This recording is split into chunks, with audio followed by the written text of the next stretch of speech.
Hello everyone, good morning. Good morning তো বললাম, কিন্তু জানো তো আজকে শরীরটা সত্যি ভীষণ খারাপ। মানে এতটা খারাপ লাগছে, কোমরে ব্যথা করছে, প্লাস মানে হাত পুরো ঝিমঝিম ঝিমঝিম করছে। নার্ভের সমস্যা হয়তো আমার হয়েছে, জানি না। পুরো হাত ঝিমঝিম, এই শাখা পলা করলে কি সুন্দর লাগে না হাতটা, বলো?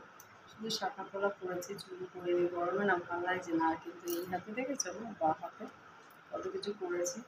যাই হোক, এখন চলে এসেছি বাসন মাজতে। এক গাদা বাসন, তোমরা দেখতে পাবে না যদিও বা, এটা পড়া মোড়া সব এক গাদা বাসন মাজবো এখন বসে বসে।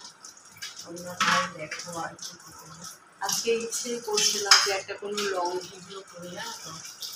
আর দাদাকে আজকে দুপুরবেলায় রান্নাও করতে ভালো লাগছে না। দাদাকে বললাম দুপুরে তেলাপিয়া মাছ নিয়ে আসবো, তেলাপিয়া মাছ নিয়ে আসবো, সেটা ঝোল করবো।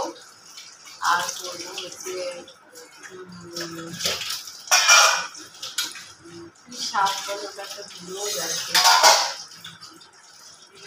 সত্যি সত্যি না, আরো সমস্যা হচ্ছে না। সমস্যা হলে ভুলে যায় না, বলে কেন করবো বুঝতে পারছি না।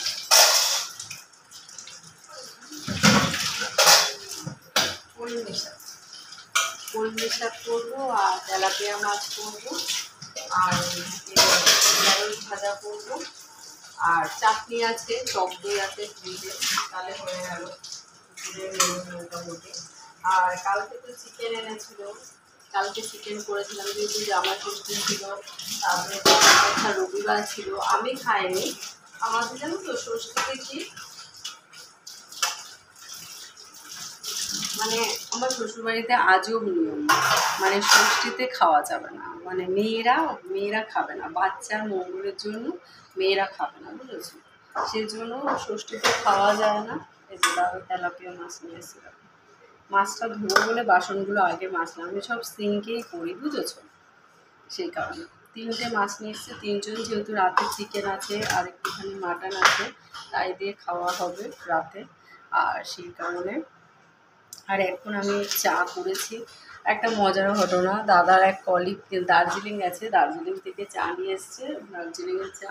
এবার সেটা দিয়ে না, পাতা চা তো জানি ওটা দিয়ে দুধ চা হবে না, তবুও দাদা করো করো করে খাও, দেখো কেমন লাগে, টেস্ট লাগবে। আমি বললাম যে না, হবে না, ওটায় কোনো কালারই হবে না, টেস্টও ভালো লাগবে না। তারপরে হচ্ছে, তবুও দাদা জোর করে বললো, তো বললাম বলে ঠিক আছে, সকালবেলা না চা না খেলে ভালো লাগে না, সেই কারণে করলাম। এই যে দেখো, তোমাদের দেখাচ্ছি, দাঁড়া, ফোনটা রাখারও প্রবলেম। এই চাটা এই চাটা এনে দিয়েছে দাদার কলে। এই যে আরও আছে, এই যে এটার মধ্যে ধরেনি বলে পুরোটা এর মধ্যে রেখে দিয়েছে, আর ধরবেও কিন্তু তুলতে অসুবিধা হবে।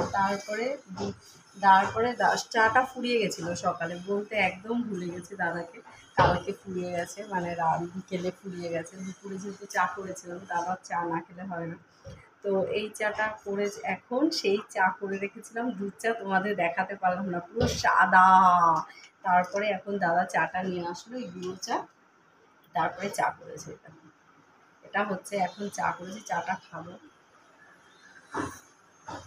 চাটা গরম, বুঝেছো, কিন্তু তেতো লাগছে। ওই যে পাতা চাটা ভিজিয়ে রেখেছিলাম, সেই কারণে তেতো লাগছে। চাটা না খেয়ে মনে হয় এনার্জি নেই।